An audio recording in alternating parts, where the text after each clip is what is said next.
ከፖርኖግራፊ ሱስ ለመላቀቅ የመጀመሪያው እርምጃ ግልጸኝነት ነው። ብዙ ሰዎች ከብዙ መጥፎ ልማዶች ሲወጡና ሲለወጡ እናያለን። ነገር ግን መዘንጋት የሌለባችሁ አንድ ነገር ከነኚህ ሰዎች ለውጥ ጀርባ የአንድ ሰው አስተዋጽኦ አለ። በፖርኖግራፊ ሱስ ውስጥ ያሉ ሰዎች በጉዳዩ በጣም ስለሚያፍሩ ይህንን ጉዳይ ለሰዎች ማዋየት ይፈራሉ። ነገር ግን አንተ ከዚህ ሱስ መላቀቅ ከፈለክ በፍጹም ይህንን ነገር ማድረግ የለብህም። ምክንያቱም የሚያስፈራው በዚህ ሱስ መያዝ ሳይሆን ከዚህ አደገኛ ሱስ ጋር ተላምደህ ምንም እንዳልተፈጠረ ማስመሰል።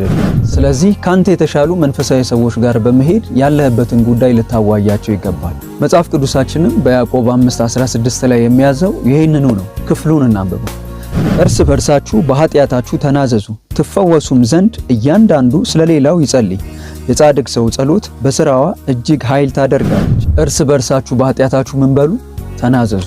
ነገሩን ሁል ጊዜ መደበቅህ ወደ መፍትሄው እንዳትደርስ ነው የሚያደርግ።